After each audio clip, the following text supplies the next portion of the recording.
Là, Bonjour, alors aujourd'hui je vais faire un petit peu de pêche au stick pour vous montrer comment je procède. Je suis revenu sur la même place, nous sommes après les canicules. Je ne sais pas comment ça va se passer. Il y avait une légère dérive au matin et ça s'est un peu calmé. Donc ici je vais pêcher au flotteur stick. Pour pêcher au flotteur stick aujourd'hui, pour vous montrer, j'ai choisi de prendre ma canne de 17 pieds, ma canne anglaise, c'est une Drenan Acolyte 17 pieds float qui est exclusivement action de pointe, ce qui est très utile pour pouvoir contrôler sa bannière lorsqu'elle dérive dans le courant. Ici il y en a très peu.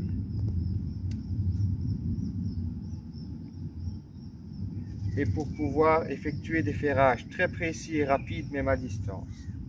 Alors, au niveau de la ligne, j'ai mon moulinet capoté sur lequel repose un fil de 15 centièmes. J'ai un bas de ligne de 8 centièmes d'une longueur de 40 cm que je pense que je vais raccourcir, qui est relié au corps de ligne au moyen du water knot que je vous ai montré. Il y a un hameçon de 20 fins de fer au bout.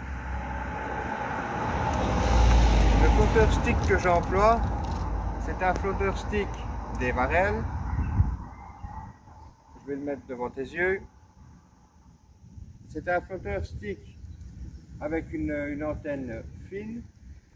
C'est un stick à épaule. Comme ça, si jamais la dérive reprend, je vais pouvoir effectuer des retenues et des relâchés afin de faire danser mon bas de ligne dans l'eau pour essayer de provoquer une touche d'un gardon ou d'une brémette.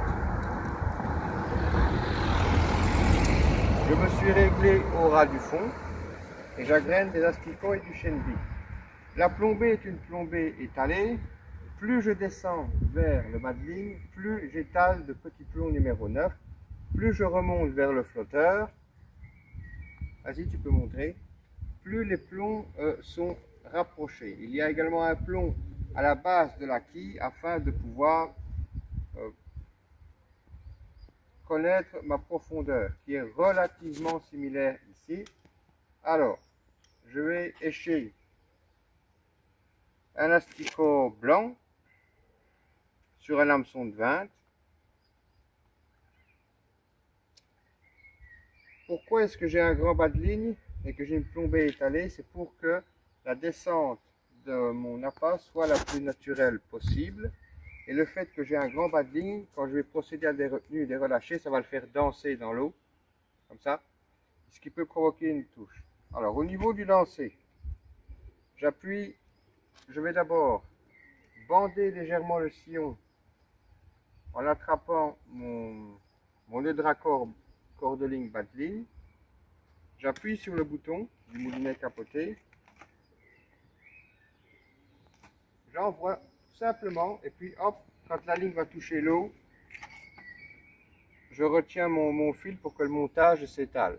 Le montage est étalé, on voit le flotteur là-bas sur l'eau. Alors, le fait que j'utilise un stick à épaule, ça va m'aider pour deux choses. La première, donc, c'est pour effectuer des retenues et des relâchés. La deuxième, c'est que comme l'antenne est un peu plus fine, il y a un peu plus de sensibilité. Donc, je vais agréner un petit peu d'asticot. J'agrène toujours en aval du flotteur et pas en amont. Mon papa va vous montrer. Alors, pourquoi en aval et pas en amont? C'est parce que ma ligne dans le courant n'est jamais pêchante que lorsqu'elle se met en place en suivant la dérive dans le courant. Donc, elle n'est jamais pêchante immédiatement lors de sa mise en place. Elle pêche toujours mieux en aval. J'ai agrainé. Je vais vous remontrer un lancer. Et ensuite, je vais vous montrer la conduite de la ligne. Donc, comme vous avez vu mon geste, je pense qu'ici, mon papa va vous montrer, va simplement filmer l'eau pour vous montrer comment est-ce que ma ligne s'étale correctement.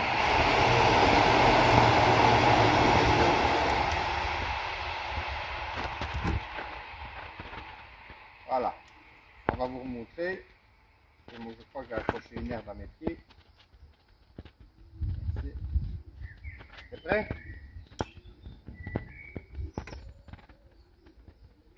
Voilà. Et vous voyez, ça s'étale correctement droit devant moi, je ne suis pas emmêlé.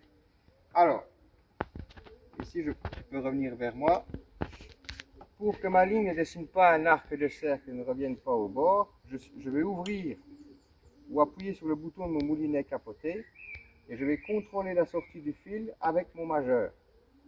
Il me faut également constamment replacer la bannière en amont du flotteur parce que si je ne le fais pas, le poisson va voir les plombs en premier et pas l'hameçon. Ce n'est pas le but.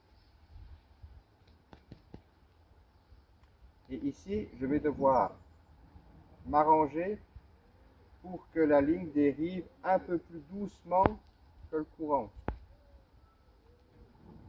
Ce qui n'est pas dur, vu que le courant est assez léger. Par ce geste, donc, je filme mon bras. Voilà, c'est comme ça qu'on fait. Pourquoi? Parce que ce sont toujours les premiers centimètres de la bannière en partant du flotteur qui ont tendance à s'arquer les premiers et à faire sortir la ligne de votre cou. Si j'ai une touche, je l'ai ratée. Je vais réécher. Le résultat quand on loupe, c'est qu'on revient avec une peau d'asticot à l'hameçon. Ça peut être aussi la conséquence d'un bas de ligne trop long, c'est-à-dire que le plomb de touche est trop haut par rapport à l'hameçon. Donc vous voyez la touche en retard. Je vais réécher un asticot et je vais relancer.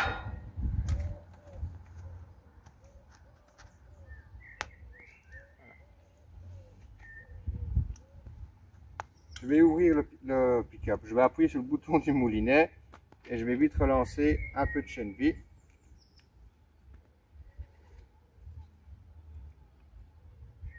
Toujours en aval, hein, pas en amont. Parce que sinon, les poissons peuvent remonter vers le point d'impact. Et à ce moment-là, s'ils sont devant vos pieds, il va falloir vous déplacer en amont pour refaire passer la ligne devant eux.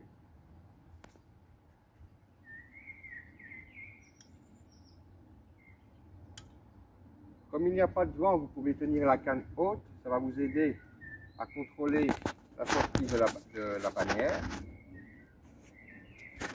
à mieux contrôler la dérive de votre ligne. Par contre, s'il y avait du vent, à ce moment-là, il faudrait retenir la canne vers le bas.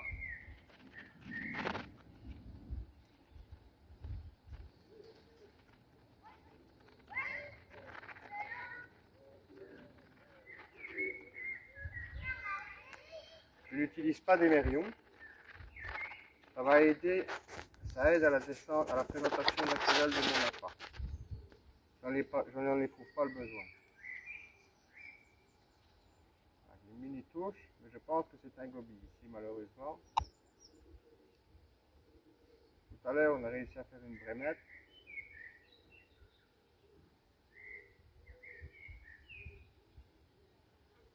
Une jolie brème blanche comme on dit en français. Voilà, il y a une mini touche. Il est au bout mais je pense que c'est un gobi. Ouais. Et il a lâché, tant mieux. Alors, si jamais il y a de fortes rafales de vent, ça ne sert à rien de vouloir pêcher au large. À ce moment-là, il faut pêcher relativement près du bord. Une longueur de canne. C'est ce que je vais vous montrer maintenant. On peut faire 2 coups au stick. Hein. Voilà, là je suis relativement près. Je pense que vous voyez l'antenne.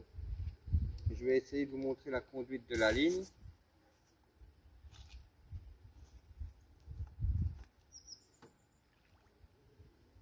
À cette distance-là, ça ne m'étonnerait pas qu'on fasse des gobies. Alors, le poids du flotteur stick, c'est un 10 x 4, puisque j'ai environ 3 mètres de fond, là où je vais. Ensuite, ce que vous pouvez faire, si le flotteur stick est trop lourd, c'est en mettre un plus léger. Puisque ici, la dérive est relativement négligeable.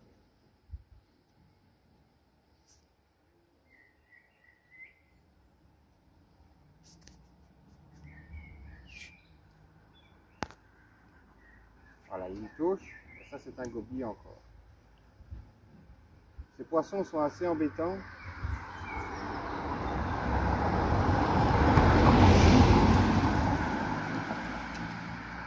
Parce qu'il y a des gardons et des brèmes ici dans le coin, mais ces petits poissons sont tellement voraces que les autres poissons blancs n'ont pas le temps d'engamer. Ici je vais changer, je vais mettre un asticot rouge. Et je vais revenir sur mon coup un peu plus loin pour voir si je ne serai pas dérangé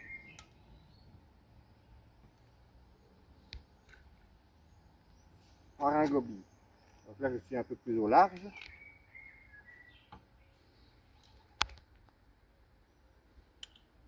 Je vais agréner les asticots.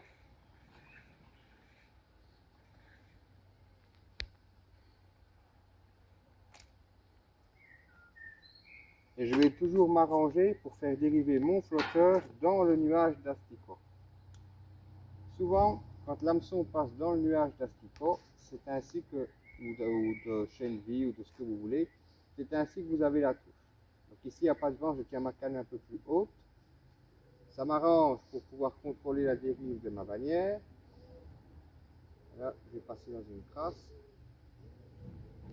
Comme la dérive est négligeable, ce que vous pouvez faire également, je pense que je le ferai en fin de journée, c'est pêcher à l'anglaise.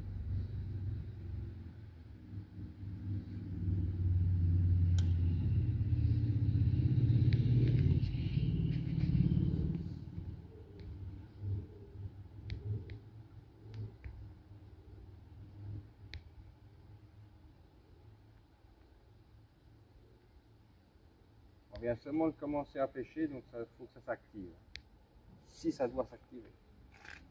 Je n'ai pas montré le flotteur. Tu le vois encore le flotteur ou pas? Là. Oui, je sais.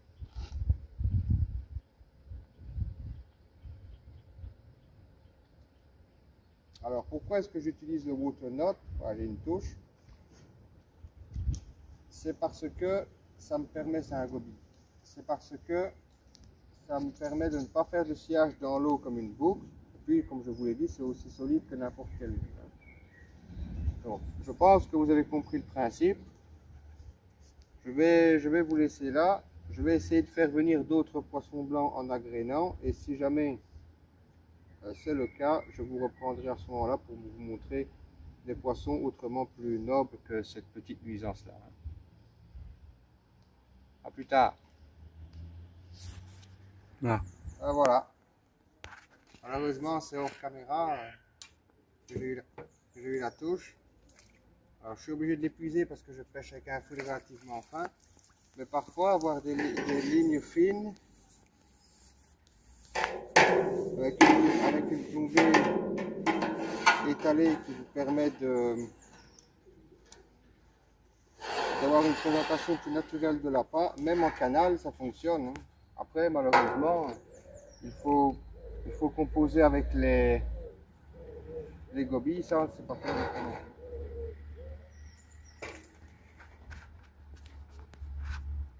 Petite coupure, et voilà, là ce qu'on peut faire au flotteur stick.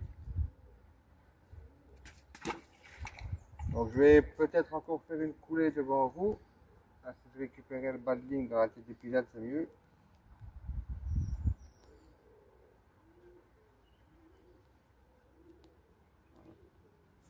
Avec micro-ardillon, ça va tout seul. Hein. Personnellement, je préfère toujours l'emploi d'un micro-ardillon que pas d'ardillon du tout, sauf dans certaines pêches spécifiques. Parce que si vous pêchez dans le courant, qu'il n'y a pas d'ardillon, avec des appâts vivants tels que les asticots, le problème c'est qu'il y a de fortes chances que l'asticot s'échappe de l'hameçon, parce qu'il n'y a rien pour le retenir. Alors vous allez me dire, mais tu peux enfiler l'asticot dans l'hameçon, c'est vrai. Mais le problème, si vous faites ça, c'est que cet asticot ne se comportera pas naturellement comme les autres asticots que vous frondez, que vous envoyez dans votre coulée pour l'amorcer. Et ça, parfois, ça peut être le refus d'une touche. Hein. Donc je vais relancer ici au bord. Voilà, donc on va essayer de vous montrer des gardons. Ça va être des gobies parce qu'on est en train de se filmer. Alors, je vais pêcher sur mon cou à mes pieds. Comme il y a un peu de vent parfois qui descend la coulée, lorsqu'il y a du vent, ce qu'il faut faire, je vais taper ma ligne devant moi. Voilà. Elle va dériver par là et je vais agréner toujours en aval. Hein. Un peu de chènevis et 2-3 asticots. Voilà. À mes pieds. Alors pourquoi à mes pieds? Je ne sais pas si vous voyez le flotteur ou à la caméra. C'est parce qu'il y a une source.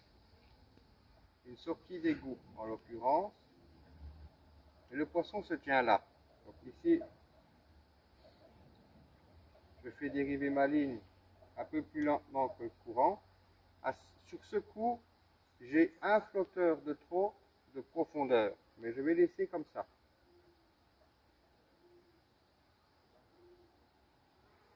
C'est-à-dire que mon bas de ligne doit traîner d'environ 20 cm sur le fond. Et c'est comme ça que je prenais mes brémettes et mes gardons. Je ne sais pas si on va en refaire, mais j'espère vous en remontrer au téléphone.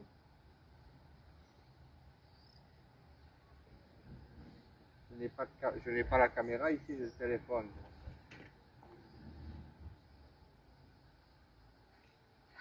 C'est un goby, ça.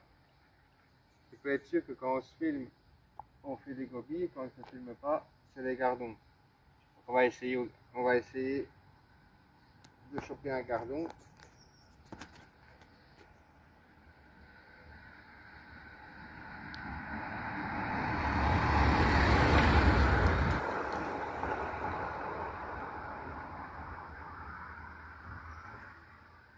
Je vais essayer un asticot rouge pour une fois. Je le pique dans la peau du gros bout, comme ça, normalement il remue. Mais là il est un peu chaud.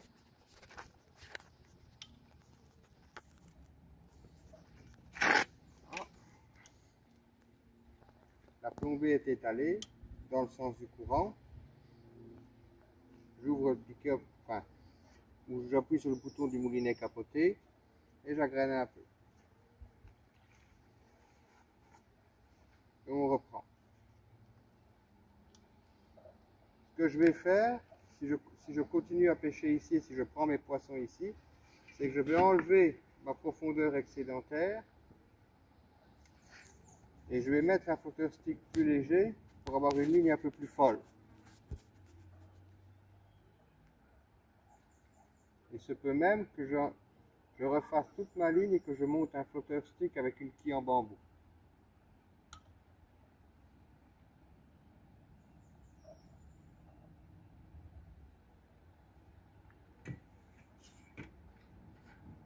Ah, c'est des gobies.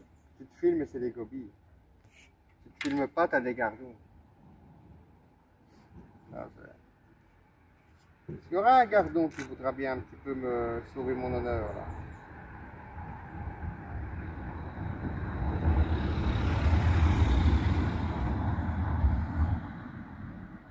Quand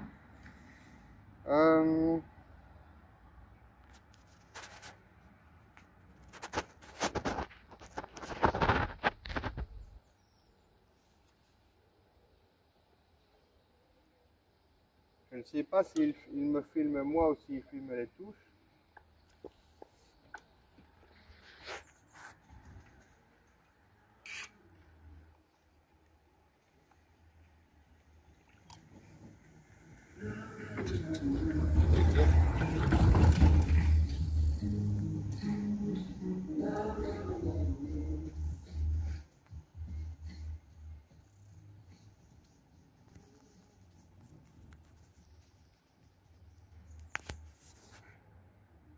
Là c'est encore un goby. Non, voilà, ça c'est un gardon. Regardez, une mini touche. Hein. Et voilà.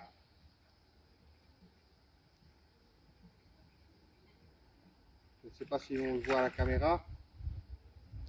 Ben voilà, on va couper ici. De temps en temps, on vous montrera 2-3 touches et ensuite on se dira au revoir. Alors ici, petit changement, j'ai pris ma canne de 13 pieds, toujours mon moulinet capoté, sur lequel repose du nylon de 12 centièmes. J'ai un flotteur stick, je vous les montrerai en grand tout à l'heure, avec une quille en bambou qui a une portance équivalente à 0,75 g, quelque chose comme ça. J'ai étalé la plombée constituée de plomb 9 et vers le bas de ligne de plomb numéro 10, je l'ai étalé. Et vous allez voir que ce flotteur, je vais pêcher avec à mes pieds. Mon papa vous montrera le flotteur sur l'eau. Il va, de par sa plombée étalée, il va se mettre en place, la ligne va se mettre en place doucement dans la couche d'eau. Et comme c'est une quille en bambou, le flotteur va se quiller au rythme auquel la plombée descend dans la couche d'eau. Je vais vous montrer. Voilà. Comme vous pouvez le voir, je pense qu'on le voit au téléphone. Je vois pas. Dans le flotteur. Oui, je sais. Eh bien, vous voyez que le flotteur se quille tout doucement.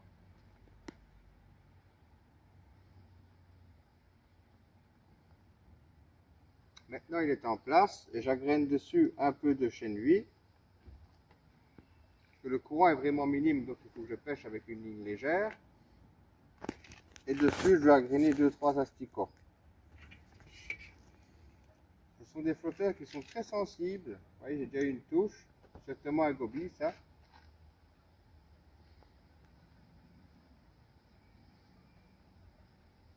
Ces flotteurs ne sont pas faits pour pêcher loin du bord. Voilà. Là, c'est un goby, c'est pour ça que j'ai ferré comme une femme. C'est pour essayer qu'il ne soit pas au bout de l'hameçon, j'ai réussi mon coup. Alors, je vais vous remontrer la ligne, il va essayer, mon papa va essayer de vous le montrer sur l'eau. Vous voyez, il se met en place très lentement. Soit je serai pris à la descente, soit je serai pris sur le fond, mais parfois c'est suffisant pour qu'un poisson comme un gardon, qui est quand même un poisson assez méfiant, attaque ma ligne. C'est suffisant pour décider une touche parfois.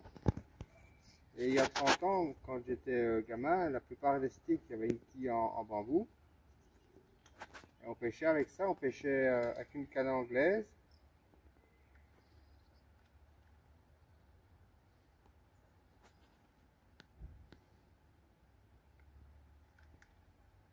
Et on pêchait les petits poissons à nos pieds, comme je suis en train de faire ici, en étang ou en canal. Alors, encore une touche. Ici, il n'est pas au bout, donc c'était certainement une maclotte. Et on recommence.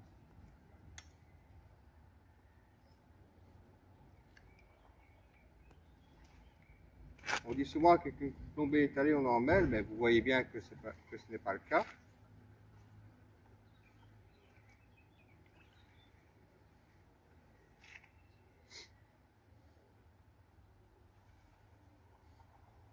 On voit également que le flotteur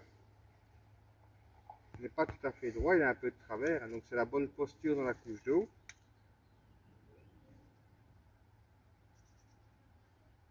Et je conduis ma ligne tout doucement dans le courant hyper léger. Hop là, mini touche, je vois. Voilà, ça c'est un goby.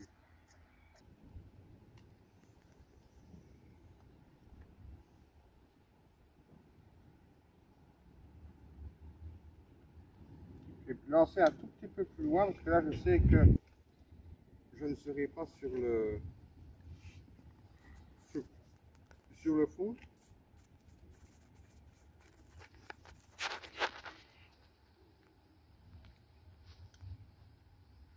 Je voulais vous montrer l'action de ce flotteur. Ce n'est pas le même qu'avec un flotteur avec une quille en bois de lignum. Ce sont des flotteurs qui sont vraiment faits pour pêcher à nos pieds, hyper légers, très fins également. Et souvent c'est pour attraper les petits poissons à la descente. Ou dans un courant hyper léger. T'as eu des touches. Je sais.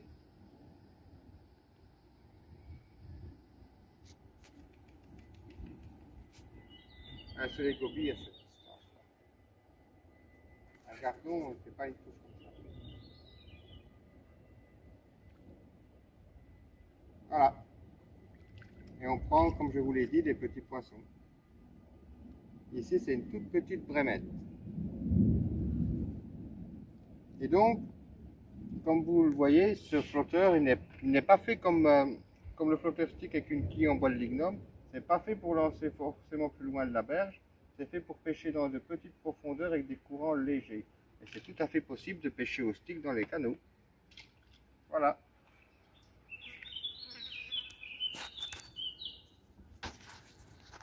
Voilà, alors on avait coupé la vidéo parce que comme il va y avoir un bateau qui va passer lors d'une éclusée, le poisson a du mal à mordre. Alors, ce qu'il faut faire, je dirais que le réflexe à avoir lorsqu'il y a une éclusée ou une bassinée, c'est de ne pas s'affoler, de ne pas se demander pourquoi est-ce que le gardon ne mord pas ou un autre poisson, puisque lors d'une éclusée, le poisson a toujours un peu de mal à mordre, c'est normal. Le niveau des eaux bouge également. Alors attention, parce que le niveau des eaux bouge, mais après une éclusée, le niveau des eaux revient toujours à la normale, normalement. Donc,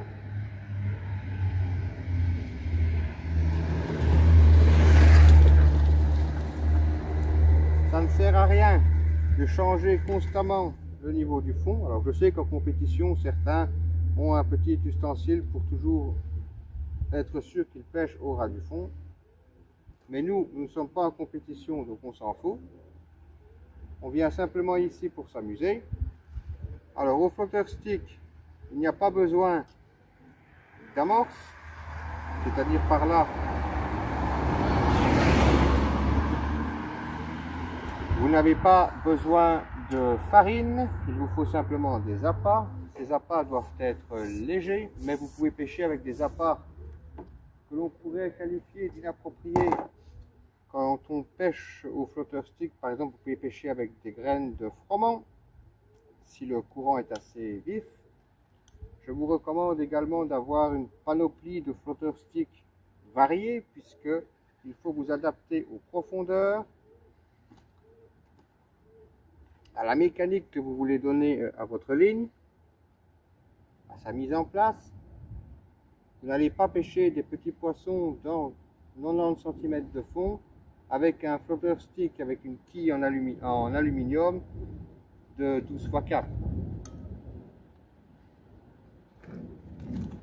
Non, pour ça vous allez prendre un flotteur stick relativement léger avec une quille en bambou et une plombée étalée. De même, si le courant est hyper léger, vous n'allez pas utiliser, comme c'est le cas aujourd'hui d'ailleurs, vous n'allez pas utiliser des flotteurs stick avec une quille en aluminium, vous allez chercher des flotteurs stick relativement légers. Donc je pense aux flotteurs stick avec une quille en bambou, c'est de plus en plus rare maintenant. Il faut souvent les fabriquer nous-mêmes. Ça existait beaucoup quand on était enfant, mais moi je n'ai pas loin de 40 ans, donc quand j'étais gosse, ça date. C'est beaucoup les flotteurs avec une quille en plastique maintenant, et pour ceux qui savent encore où les trouver, les flotteurs avec une quille en bois de lignum. Tout à l'heure, comme je pêchais un peu plus loin de la berge pour vous montrer, j'avais un flotteur avec une quille en bois de lignum, mais comme il y a eu du vent qui s'est levé, ma ligne était rabattue au bord. Par conséquent, j'avais beaucoup de mal à la contrôler.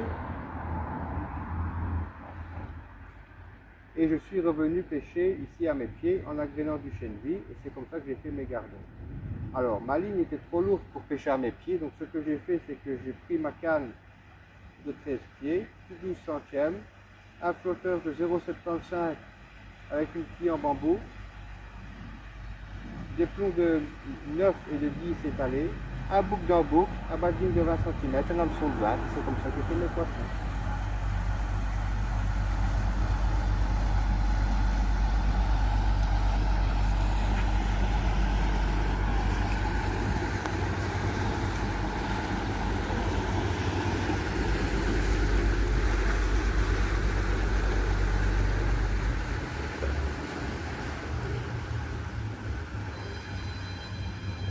Je sais bien que je vais me répéter, mais je hais les plaisanciers.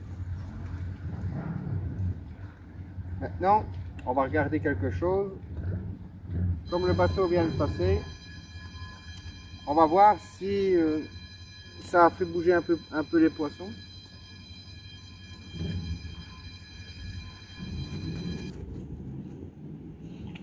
Là. Alors, on va regarder ici, après le passage du bateau, si on arrive à faire un gardon ou deux. Ici, je suis emmerdé parce que j'ai quand même des crasses que le bateau a retapé devant moi. Ça pourrait être une deuxième raison pour laquelle je n'aime pas les plaisanciers.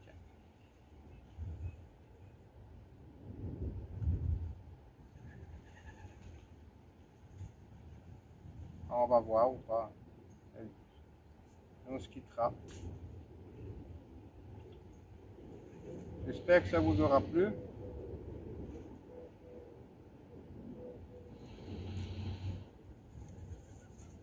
Et vous voyez, vous n'avez pas besoin de canne de 13 mètres en carbone, dernière génération. Parfois, le poisson, il est juste à vos pieds. Hein. Vous prenez des vieux flotteurs que vos parents, vos grands-parents ont connus. Vous pêchez comme eux. Vous cuisez 500 grammes de chanvre et vous faites votre journée. Alors après, ça ne veut pas forcément dire que vous aurez la bondif plein à craquer de poisson. Et vous ferez du poisson sans vous casser la tête.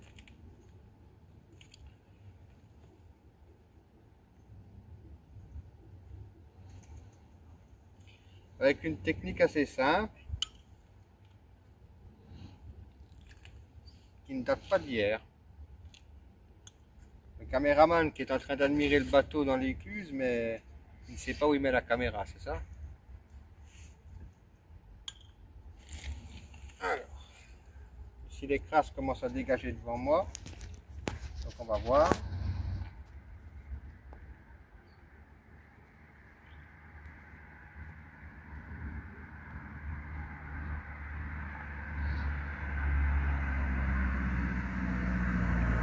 Voilà. Et sur ce dernier poisson, au chènevis au stick, eh bien, je crois que je vais vous dire au revoir. J'espère que les quelques conseils que je vous ai donnés et que j'ai tenté de vous montrer vous permettront de faire vos premières armes de flotteur stick en canal, même si je sais bien que tout le monde continuera à dire qu'on ne pêche pas au flotteur stick en canal. Si, on pêche au flotteur stick en canal.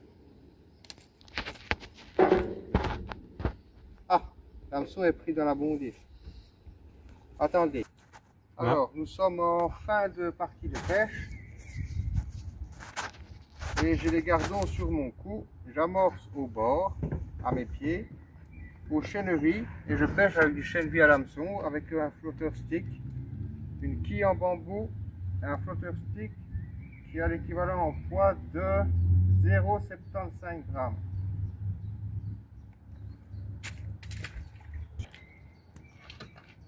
Donc j'ai changé de canne, j'ai changé de montage. Le flotteur que j'ai ici, c'est un stick avec une quille en bambou. Ma canne de 13 pieds, Acolite Ultra. Et on va regarder.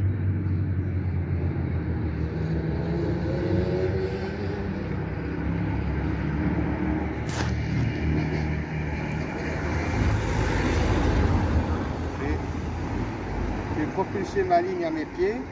J'ai agrainé du chènevis légèrement en aval de mon flotteur et je fais dériver mon flotteur dans les quelques graines de chènevis que j'ai lancées. Je procède à des retenues et puis à des lâchers. Mais comme le courant est relativement lent, je laisse simplement mon flotteur dériver, je me tiens prêt à ferrer, bannière tendue. C'est quand même une pêche au chènevis, donc il faut être ultra réactif.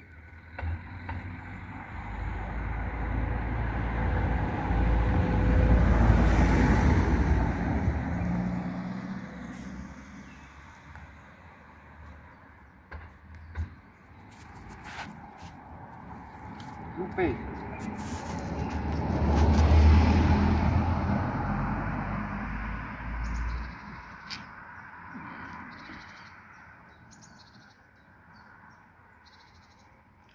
Nous sommes au soir. Il fait un peu plus frais, tout de suite les poissons montent. Hein. Il faut en profiter pour venir pêcher puisque dimanche, ce sont des averses. Donc ce qui marche le mieux, c'est que je propulse ma ligne et j'agraine dessus ensuite. Du moins légèrement en aval. Mon flotteur stick étant un flotteur de 0,75 g, je parviens quand même à le faire dériver même si le courant est hyper léger. C'est le but de ces flotteurs, de pêcher pas très loin du bord dans des courants hyper légers. Et normalement des profondeurs qui sont relativement faibles, maximum 2,10 m. J'ai encore une touche ici.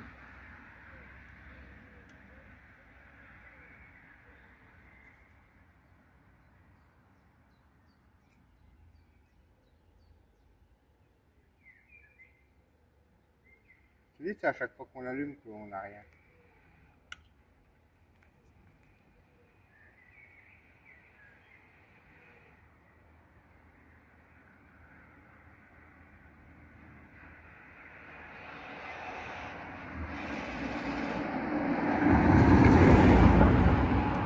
Je vais vérifier l'âche. Elle est toujours au bout. Ici, je vais repropulser ma ligne, mais devant moi ce coup-ci.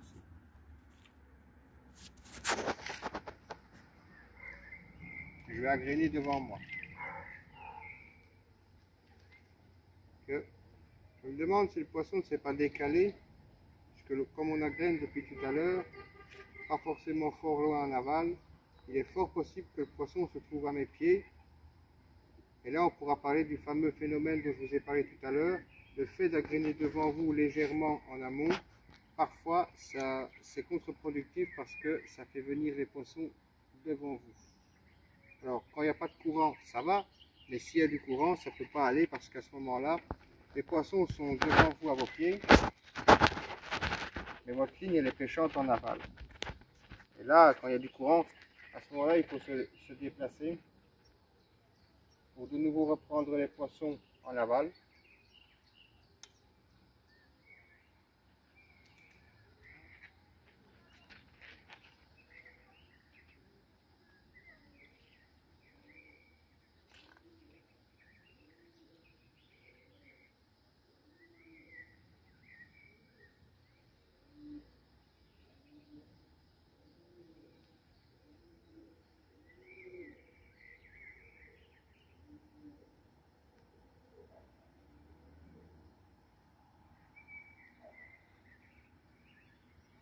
J'ai déjà eu une touche, je ne sais pas si on l'a vu sur le flotteur, ça doit être des gobies. Aussi rapide comme ça.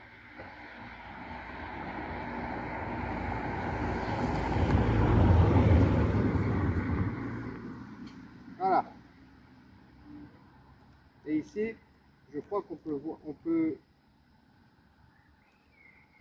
je crois qu'on a l'illustration parfaite du phénomène dont je vous parlais tout à l'heure. Mon papa et moi, nous agrénons devant nous, que le courant est quasiment nul. Et qu'est-ce qui se passe? Ben, le poisson, vous ne le prenez pas en aval, vous le prenez devant vous. Comme il n'y a quasiment pas de courant, ça va. Et s'il y avait du courant, à ce moment-là, il faut vous déplacer en amont pour reprendre les poissons en aval.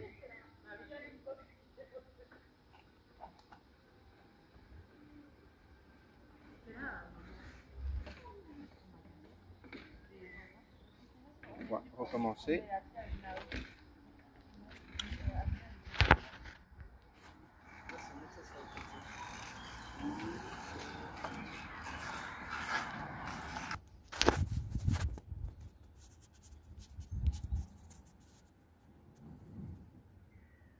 Bon. Je bande le sillon. Et voilà. On voit que la ligne s'est étalée correctement droit devant moi. Je vais la ramener pour pêcher là où je pêche depuis tout à l'heure.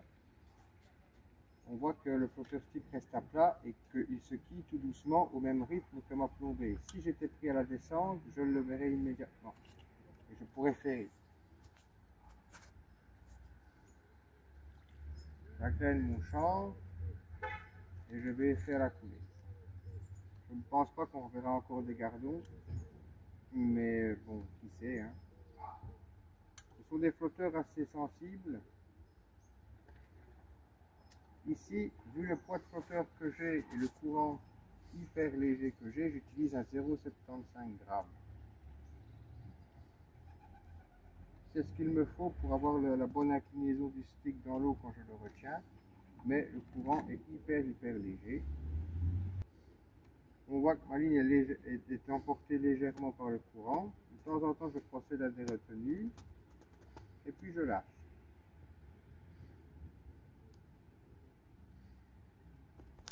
Voilà, ici mon flotteur coule doucement. Parfois c'est un petit poisson, un petit gobie de temps en temps. Mais on serait surpris de voir les touches de nains que nous font parfois de beaux spécimens.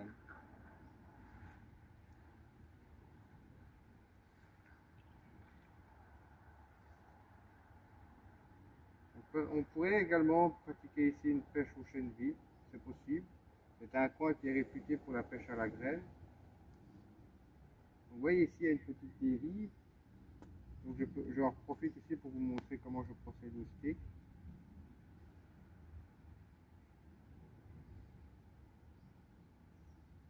Voilà.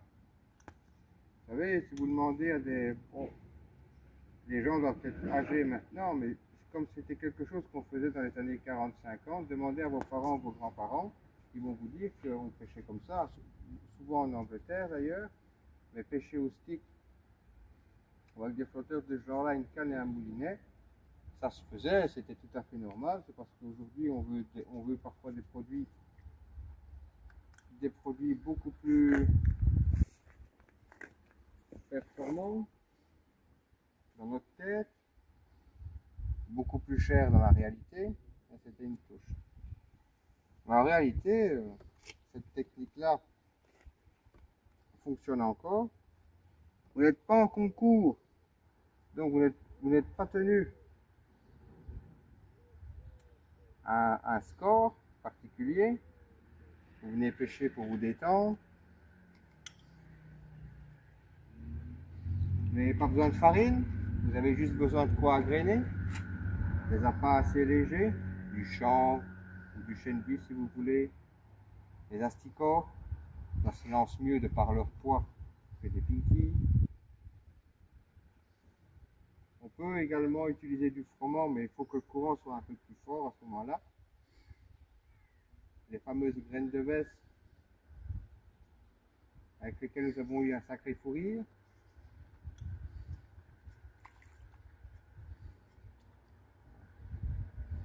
Au chenille, ça marche, hein, au stick.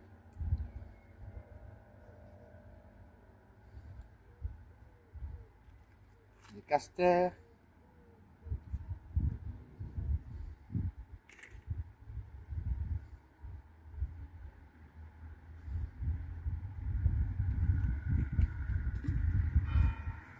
Quand je vous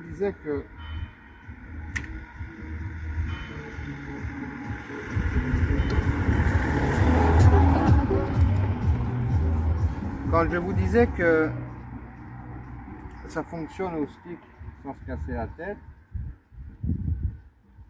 et qu'on sait très bien pêcher en canal au flotteur stick, vous voyez bien que oui. Ah, c'est un petit gobie qui chipote avec ça. Je l'ai senti dans la ligne, je sens ses coups de gueule, mais il n'en gamme pas. Et vous voyez, le fait ici que ma graine tient par pincement, eh bien, je n'ai pas perdu la graine de chènevis à l'hameçon, je peux continuer à pêcher. Et ça, c'est bien. Alors, parfois, quand les pêches sont un peu plus compliquées, comme ça au chènevis, ce qui est bien, c'est d'utiliser du petit chènevis à l'hameçon et pas du gros.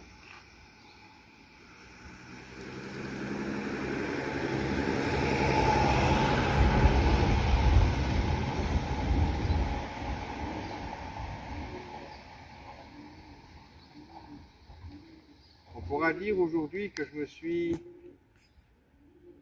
un peu compliqué la vie dans le sens que je suis venu pêcher dans un canal, au chènevis, et en plus en utilisant la méthode du flotteur stick qui était quand même une méthode assez technique et exigeante. Et tout qu'on fait, quand on a l'habitude, ça va tout seul. Ici, si le courant était un peu plus vif, j'aurais mes touches. Mais le problème, c'est que le poisson ici, j'ai l'impression, devient méfiant. On a pris des gros tout à l'heure, ils ont fait des touches minuscules. Voilà. Vous voyez, ils sont là, mais ils sont pas faciles à prendre. Donc au flotteur stick, ça marche au canal. Sur ce dernier poisson, j'espère que cette vidéo vous aura plu. Je ne sais pas si on vous montrera la bourriche. Peut-être que oui.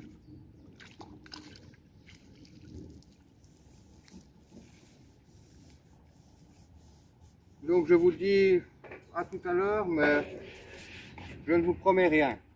Peut-être une photo. A plus. Et bien voilà. Voilà, oui, je le ferai après. C'est le résultat d'une pêche à la graine au stick en canal. Nous, on a mis, il y a des gardons et des brémettes. Voilà. Il y a des plus petits, des plus jolis. Allez, comme d'habitude, je vais me dépêcher. Lui, là, il vit toujours. Mais je vais le retaper à l'eau maintenant parce que je vois qu'il a dur. Oui, c'est oui. Et c'était vouillé. Voilà. C'est parti. Et ben voilà. Voilà. Allez. Je vous dis au revoir. Il est beau celui-là quand même. Hein. Au flotteur stick en canal. Donc vous voyez que c'est possible.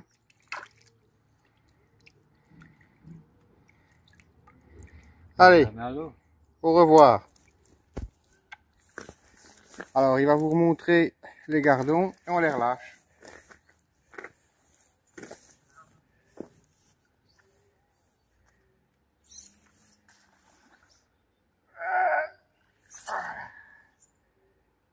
Toujours les oxygéner. Et ils vont repartir d'eux-mêmes.